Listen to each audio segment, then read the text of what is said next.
我要叫你一声花姑娘，并且抱紧你。 To find him, you have to take a long ride to the outskirts of Beijing. 我去操场地，知道吗？机场福路那边。 That's what I've been doing for the last few years. As a freelance journalist and filmmaker, I've been spending time with one of the most intriguing people in China. His name is Ai Weiwei. In recent years, he's emerged as China's first global art star, with museums all across the world showcasing his monumental sculpture, provocative photography, and bold installations. This year, it was sunflower seeds, 100 million of them, all made from porcelain, each one painted by hand, filling the giant turbine hall at London's Tate Modern Museum. Yeah, just hold them this time.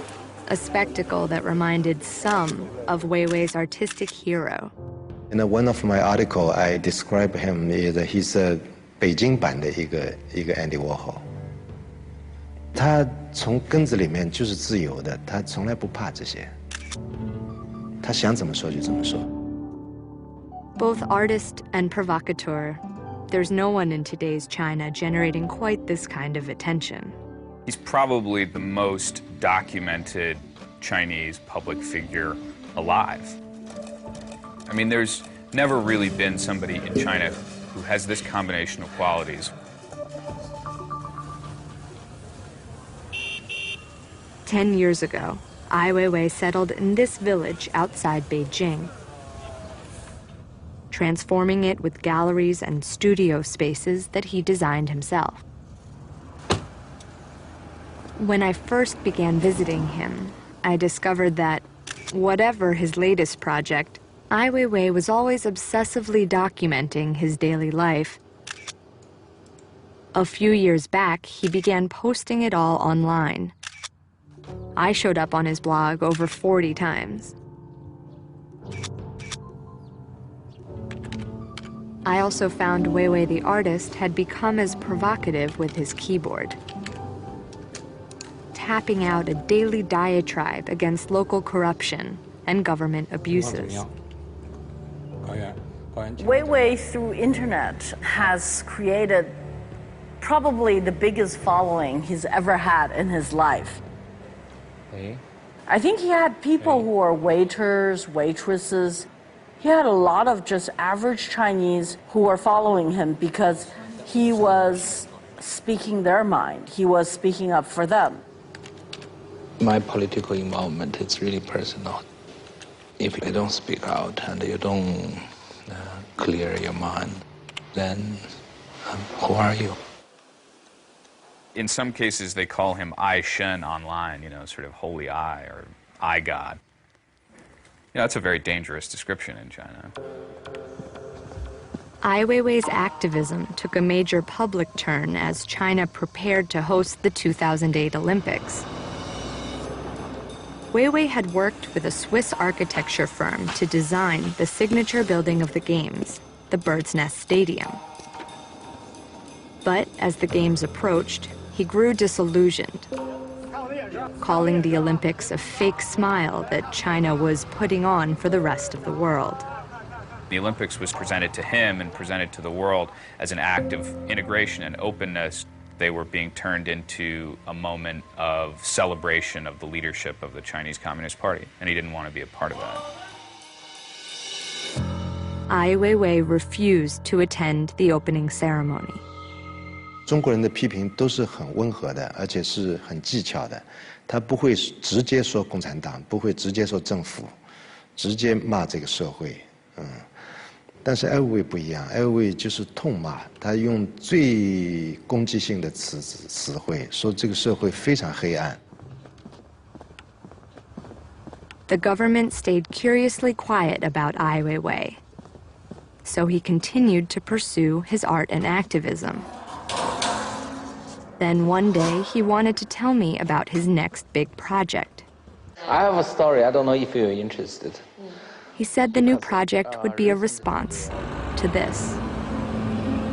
the earthquake that had devastated Sichuan province in May 2008. Some 70,000 people were killed when poorly built government buildings and schools collapsed. When he toured the wreckage for himself, he grew outraged at the lack of government responsibility. Weiwei's eye was especially drawn to the deaths of the school children, whose names the government refused to release. This is absolutely crazy. Come on, those people have names, you know? So we checked in every office possible. None of them could give us a single name of who is dead. Weiwei put out a call to action on his blog, and he got an overwhelming response.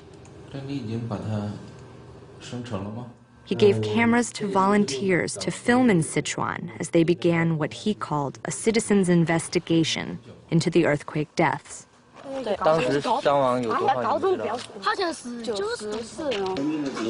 Volunteers, young and old, began hounding local officials for the children's names.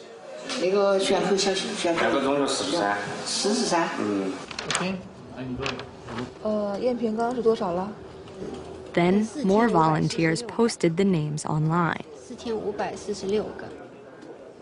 The act of organizing people into a community in China is in itself a very risky thing to do. And he has dedicated himself to doing exactly that. And that puts him into a very small community of people. In the end, Weiwei's team published more than 5,000 names, including the names of almost all of the students. The project drew international attention. It also provoked the government's internet censors, who are now paying more attention to Weiwei's blog. Maybe 20, 30 articles have been taken down by internet police or by different authorities. I don't know what can they do. The next thing is shut down my blog. That's exactly what the government did in May 2009, as the anniversary of the earthquake approached. And then they did something else. So this is one of the cameras. I think it probably looks at our entry at the main door. Insert Yang, Weiwei's longtime art assistant, shows me the new surveillance cameras. Over there at the corner is another camera. Weiwei quickly turned his own camera back on the government, getting the photos out on his Twitter feed and incorporating the cameras into his artworks. That's basically his life, and he doesn't make a big difference between art and the architecture and the political activities, you know. It's just whether it interests him or it doesn't, you know. The guy here, they're watching me. And then there's the surveillance van periodically parked outside of his home. He's just sleeping in there?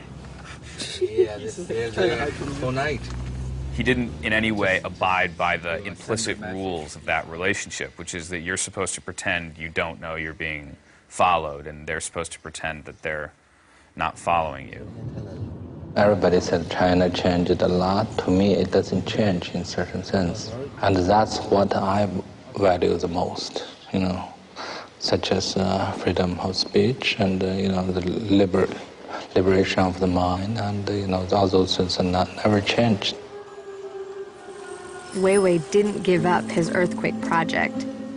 In the summer of 2009, he headed back to Sichuan province to support a local earthquake activist who'd been jailed by the government. Weiwei spread the word, and a mass of his followers made the trip out to Sichuan to attend the man's trial. They gathered at a hotel the night before Weiwei was going to show up in court.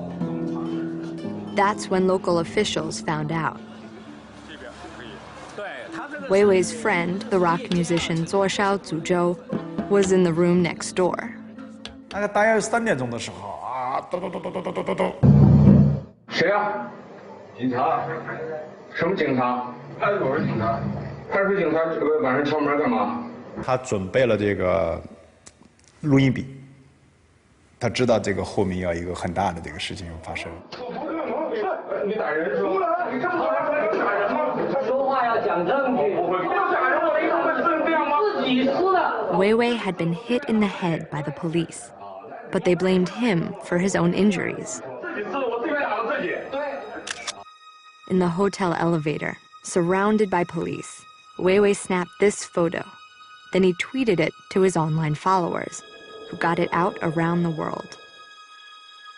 而大家更感兴趣的是，为什么他这样批评，他没有事情，所以 logically 他最后到了公安局被人 hitting， 这个是大家在担心的一件事情，或者是 expecting 就 one day going to happen, then it happened. A month later, Weiwei opened a major new exhibition in Munich. It was his biggest solo show yet, featuring many signature works.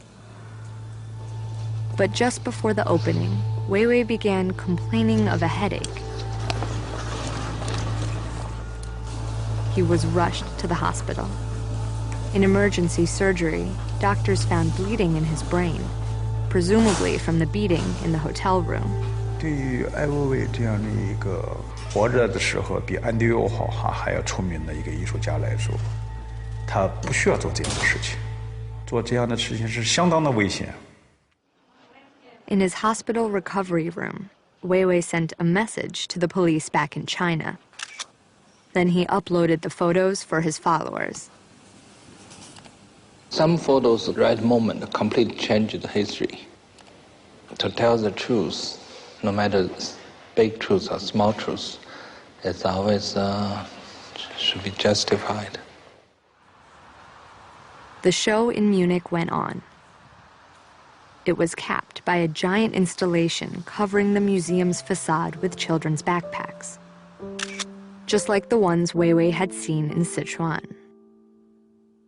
The backpack spelled out a sentence told to him by the mother of an earthquake victim. It read simply, "She lived happily on this earth for 7 years." 它很精彩，就是它能够把它直接的反应很自然的变成作品，但同时，当代艺术又没有人是这样做的。Later, back home in Beijing, Weiwei's own mother would deal with the news of her son's beating. 这德国的文学杂志，这你的在我的呢啊。你看好多文章关于你的儿子，感觉怎么样？感觉很骄傲，很自豪，因为他会为老百姓可以说话。他就是在农场长大的，他跟我们过了很长的一段很艰苦的日子，很苦很苦。When Ai Weiwei was growing up, his father Ai Qing had been branded a class enemy, and the family was exiled to Western China. There, Weiwei watched his father, one of the country's most famous poets, reduced to cleaning toilets during the Cultural Revolution. Weiwei also saw his father maintain his spirit of resistance, a family trait that now has Weiwei's mother worried for her son. 休息最重要啊。天天睡不好觉。那这干嘛呀？不没必要的吗？他们能够欺负你。哎，那这个事儿，欺负我那是肯定要欺负的，这个不是咱们自己能够解决的事情。这些人。Most of the other Chinese artists I know have gone on to having very nice houses, fancy cars, and I don't think they would do anything to damage their lifestyle. Weiwei would put his life on the line for something that he believes in. After almost a year and a half, Weiwei still wouldn't drop his earthquake campaign. In April 2010, he went back to confront the police in Sichuan who had beaten him in his hotel room. This time, he didn't just bring a lawyer. He brought his personal videographer Zhao Zhao, me, 2 Chinese filmmakers, a New Yorker reporter, and several assistants to post live to Twitter. 我来是控告对我的，主要是对我的伤害。 To a reasonable viewer who walked in and didn't know what was going on, you would have assumed it was some kind of reality show. Are you expecting a successful result now? The result, I don't think so. I asked him why he bothers to go through this process. He was wasting basically the whole afternoon on a process that he knew was ultimately doomed. And he said, well, you can't just say that the system is flawed. You have to work through the system and show it in all of its detail, and that's the only way that you can ultimately make a critique. Over the course of the afternoon, he'd been twittering about the fact that he was going to have dinner that night at a Lao Ma Ti Hua restaurant, which is a place that specializes in a certain kind of pig's trotter. And as soon as we got to the restaurant, it was this weird sensation where all of a sudden these people who'd been standing on the sidewalk, milling around, doing things, turned out to be people who had come to have dinner with him. And everybody there knew that by simply eating dinner there, it was an act of defiance. 艾老师是吧？对对对，都有。哎，请坐，请坐。不坐，看一下，心满意足了，都有。谢谢啊。As if on cue, city police showed up and asked Weiwei to move the party indoors. But he outmaneuvered them.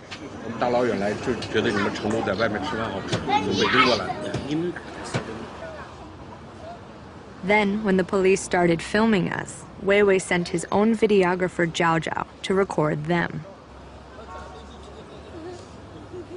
他有流氓的一面，就是他知道怎么对付流氓，啊，因为共产党就是流氓嘛，绝对是流氓，所以你必须也差不多是个流氓。Over the months that followed, there would be more encounters.